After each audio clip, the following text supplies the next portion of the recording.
Fala pessoal, tudo bem? Hoje nós vamos continuar os nossos estudos sobre a África e hoje nós vamos nos apegar aos aspectos físicos. Quando a gente fala em aspecto físico dentro da geografia, nós estamos falando dos aspectos relacionados ao meio ambiente: clima, relevo, solo, vegetação, ok? Então, simbora. A questão número 1 fala o seguinte, ó. O Sahel significa costa ou fronteira. É uma faixa de terra, é o que está faltando aí, de largura em média e de extensão situada na África subsaariana, entre o Saara ao norte e a Savana ao sul, tá? Subsaariana, gente, abaixo do deserto do Saara, tá? E entre o Oceano Atlântico a oeste e o Mar Vermelho a leste.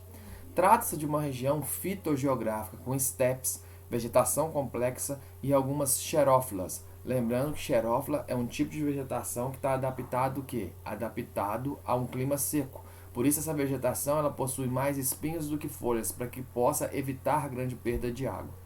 Que recebe uma precipitação entre, aí não são os milímetros ali, mas é entre 300 a 700 milímetros por ano.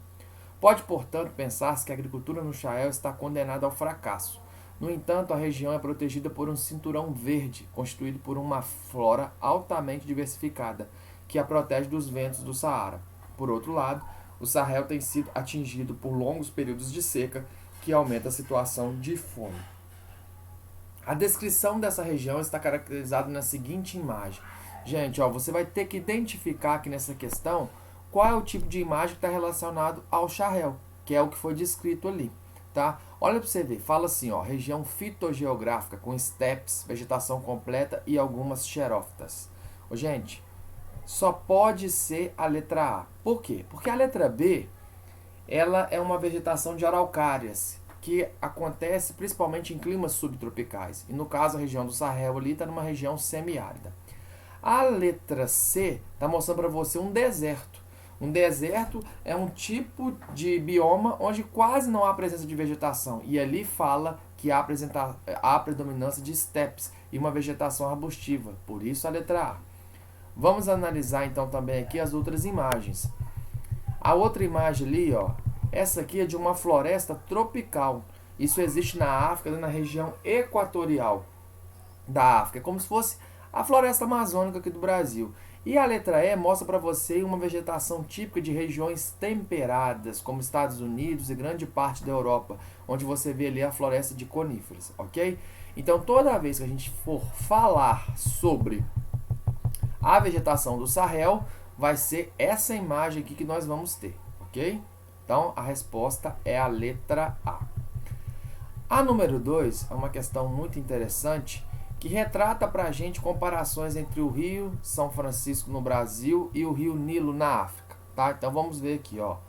O Rio São Francisco no Brasil e o Nilo na África, apesar de suas diferenças de extensão, traçado e paisagens percorridas, oferecem algumas sugestivas analogias geográficas.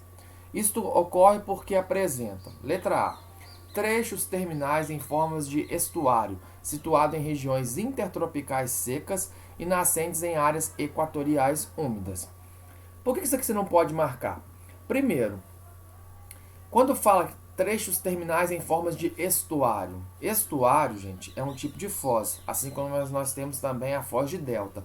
A foz de delta ela ocorre em rios onde a força para provocar a erosão ela é tão grande que o que acontece? Acontece que ele vai levando tanto sedimento lá para a foz que chega um momento o que vai acontecer? Vão se formando ilhas, tá? Então o erro aqui é o seguinte: primeiro, a foz de estuário realmente ocorre no Rio São Francisco. No entanto, a foz do Rio Nilo é uma foz em delta. Além disso, fala que as nascentes aqui ocorrem em áreas equatoriais úmidas. E isso não ocorre com esses rios, porque eles nascem em regiões de clima tropical. Ok? Por exemplo, o Rio São Francisco nasce aqui na Serra da Canastra, em Minas Gerais. Então essa você não pode marcar. B. Trechos terminais fertilíssimos em forma de grandes deltas intensivamente cultivados situados em oceanos abertos. Dois erros aqui. Como nós já vimos, o Rio São Francisco ele tem a sua foz em estuário. Apenas o Rio Nilo tem a foz em delta. Já é um erro. Outra coisa também errada aqui, que fala que todos os dois desaguam em oceanos abertos. O Rio São Francisco, sim, deságua no oceano aberto. No entanto, o que acontece? O rio Nilo, ele deságua numa região de mar fechado, no caso, o mar Mediterrâneo, tá? C. Médios e baixos cursos em zonas desérticas, que se beneficiam com a regularidade de suas cheias, obtidas graças aos grandes represamentos realizados nos altos cursos. Aqui tem um erro porque o médio e o baixo curso do rio Nilo realmente está numa região desértica.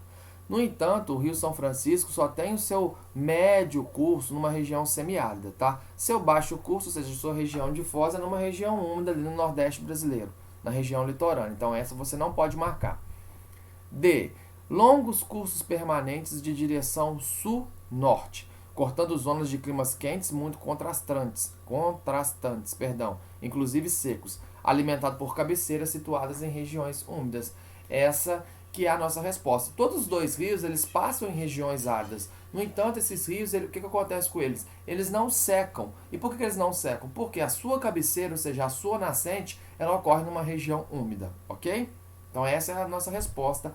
A letra E fala o seguinte: cursos típicos de planaltos com climas tropicais de estações alternadas, só atingindo cotas abaixo de 200 metros em trechos bem próximos da foz. Não, isso está errado. O Rio Nilo, por exemplo, ele tem grande parte dele situada numa região de planície. Então, por isso, a nossa resposta é a letra D. 3. Observe o mapa a seguir. Você tem um mapa aqui do continente africano. E aí está falando o seguinte, ó.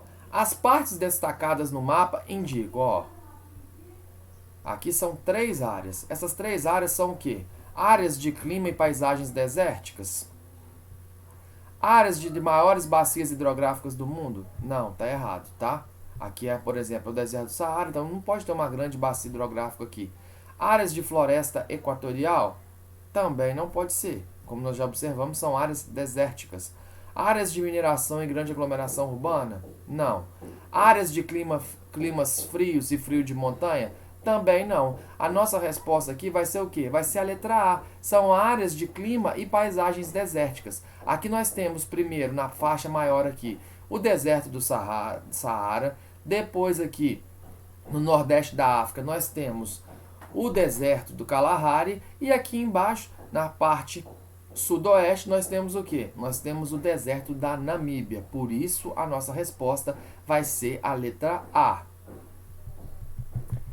4 aqui, gente, tem um mapa aqui político do continente africano, vai mostrando a divisão dos países, e aqui tem 2 áreas que são destacadas: a área do deserto do Saara, que é essa grande faixa cinza aqui, e aqui embaixo você tem o Sahel, que é uma área ao sul do deserto do Saara, que está passando por um processo de desertificação, ou seja, ainda não é um deserto, mas tudo está contribuindo para que isso ocorra.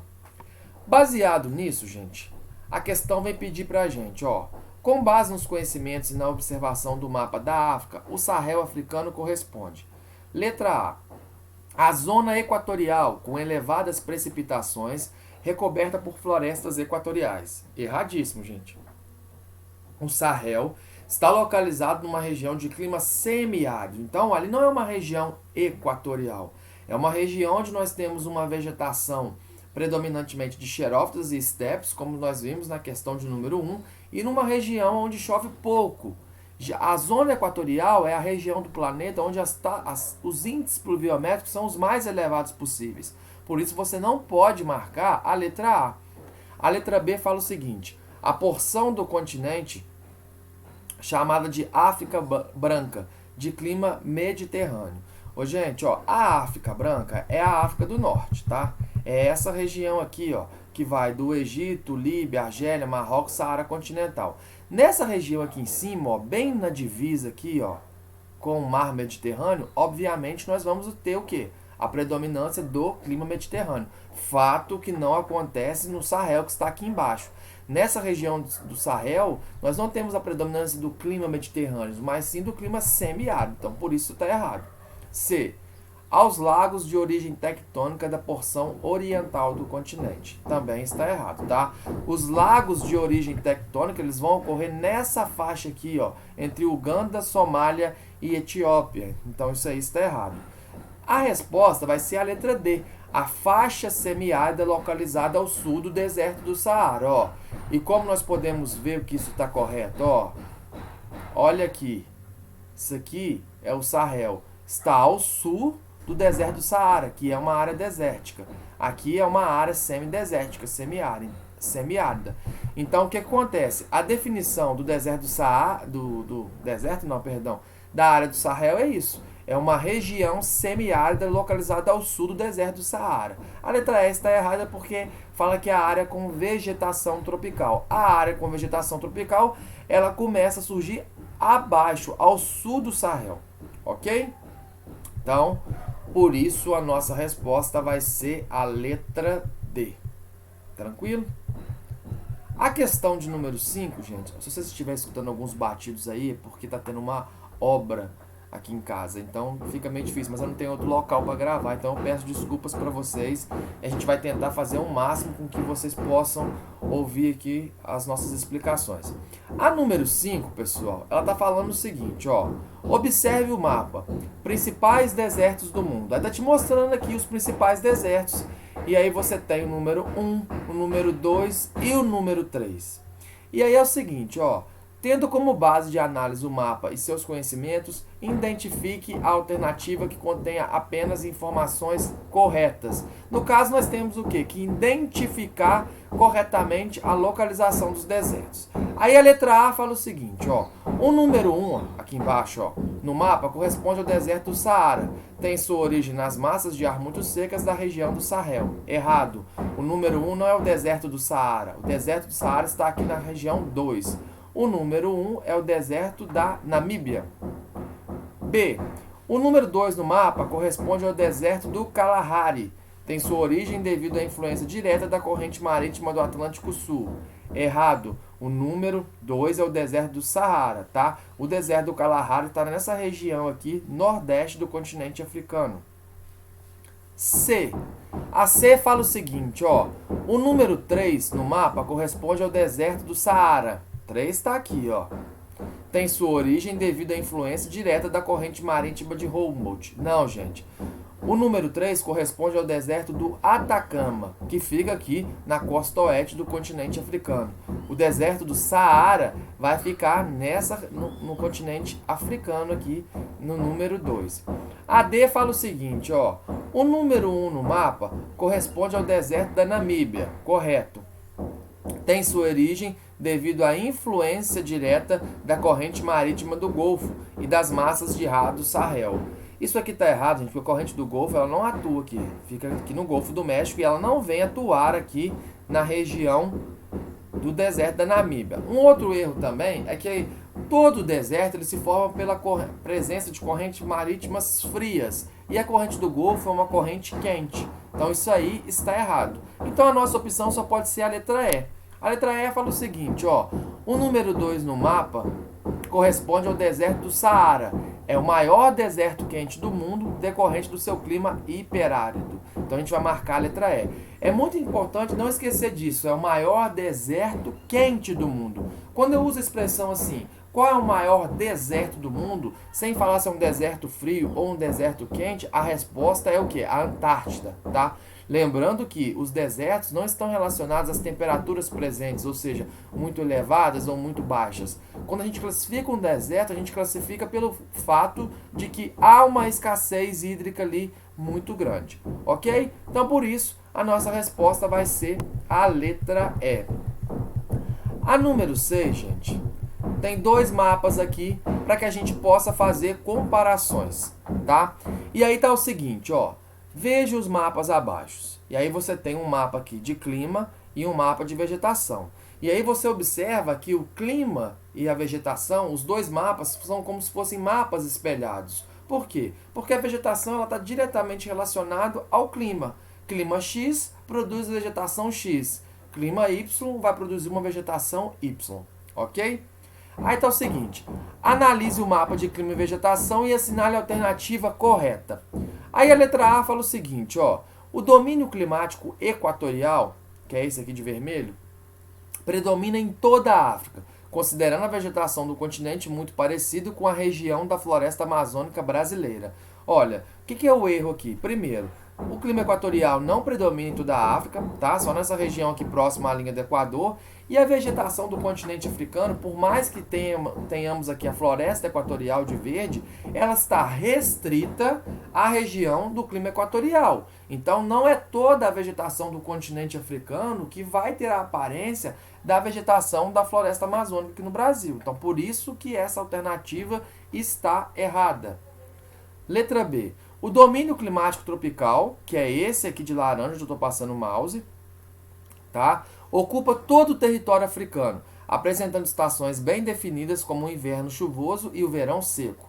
Dois erros aqui. Primeiro, o clima tropical ele não domina todo o continente africano. Nós temos uma grande variação climática ali. E a definição do clima tropical aqui está invertida.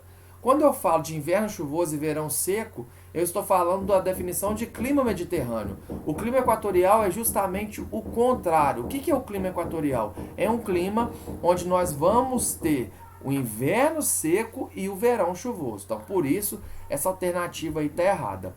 A letra C fala o seguinte: o domínio climático desértico está presente apenas no deserto do Saara. Não, ó, você tem clima desértico no deserto do Saara, no deserto do Kalahari e no deserto da Namíbia. Então a letra C está incorreta. A letra D fala o seguinte, ó, no domínio climático tropical, a vegetação predominante é formada de arbustos e árvores de portes diversos, assemelhando-se ao cerrado brasileiro.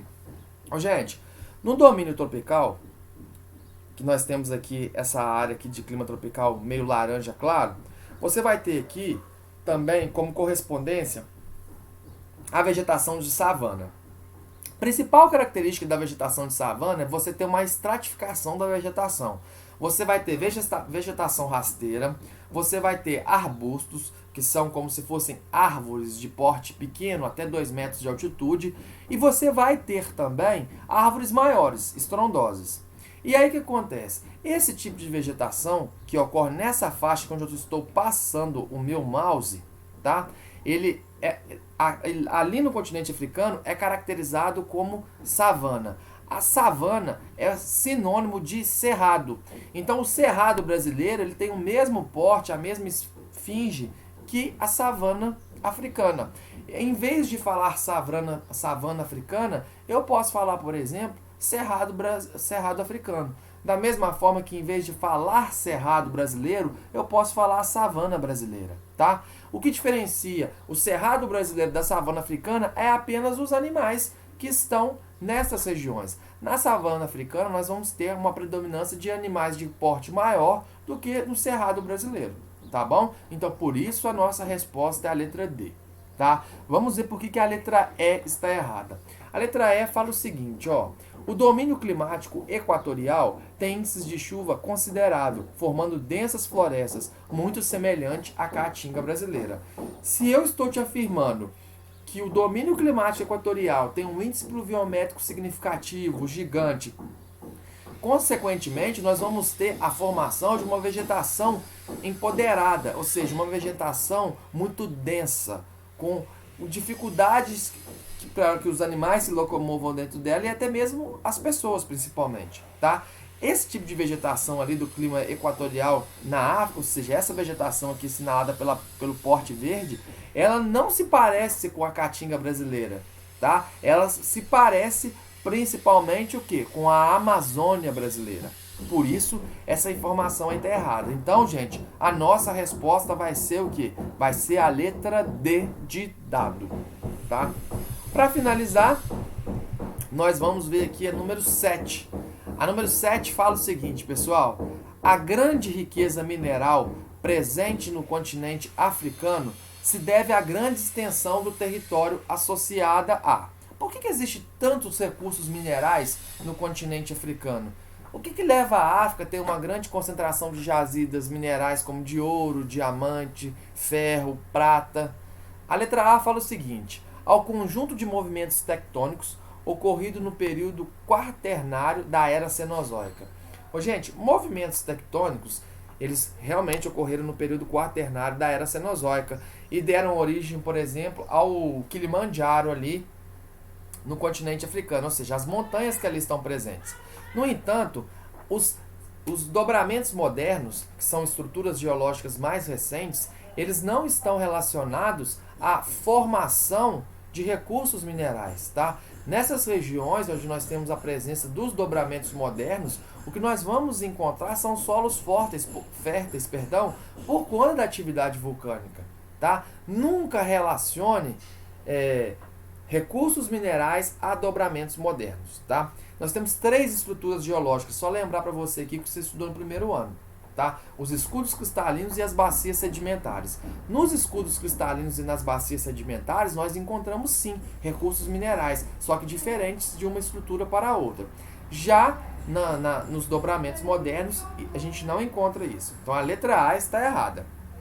A letra B fala o seguinte: a decomposição de rochas datadas do Paleozoico, devido à ação erosiva dos ventos e rios, tá? Isso aí está errado. Eu não posso falar isso. A sedimentação que ocorreu ali por conta da ação da erosão eólica e da erosão fluvial, ela não contribui para o depósito de formação de recursos minerais. Então isso aí está errado. Letra C.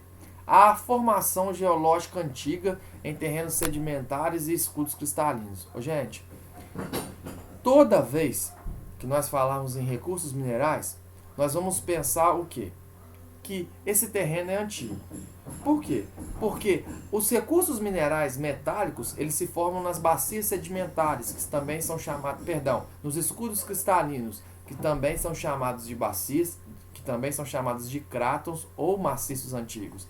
Nos escudos cristalinos, nós encontramos os minerais metálicos, ouro, prata, ferro, diamante. Já nas bacias sedimentares, que surgiram depois, as bacias sedimentares surgiram no período Paleozoico. Os escudos cristalinos surgiram na era pré-cambriana. Na era Paleozoica, onde nós temos o início da formação das bacias sedimentares, nós vamos encontrar nessas bacias o que? Recursos minerais também, mas recursos minerais diferentes dos escudos cristalinos. Como eu já disse, nos escudos cristalinos nós vamos encontrar os minerais metálicos. Já nas bacias sedimentares nós vamos encontrar o que? Nós vamos encontrar os minerais energéticos, petróleo, carvão mineral e gás natural. Por isso a nossa resposta vai ser a letra C. Sempre você vai associar a riqueza mineral do continente africano à formação geológica antiga do terreno do continente, onde nós temos escudos cristalinos e bacias sedimentares. Ok? Vamos ver porque a letra D está errada. A letra D fala o seguinte: ao relevo recente de elevadas altitudes com predomínio de bacias sedimentares. Como eu falei para vocês, a formação de bacias sedimentares e escudos cristalinos estão relacionadas a terrenos antigos, não ao terreno recente. Terrenos recentes são caracterizados pelo surgimento de dobramentos modernos, ou seja, de áreas de montanha. E como eu já expliquei aqui, nas áreas de montanhas nós não encontramos riquezas minerais, apenas solos férteis por conta da atividade vulcânica. Ou seja, nossa resposta é a letra C. Tá bom, pessoal? Grande abraço. Qualquer dúvida, eu estou aqui à disposição de vocês e até mais.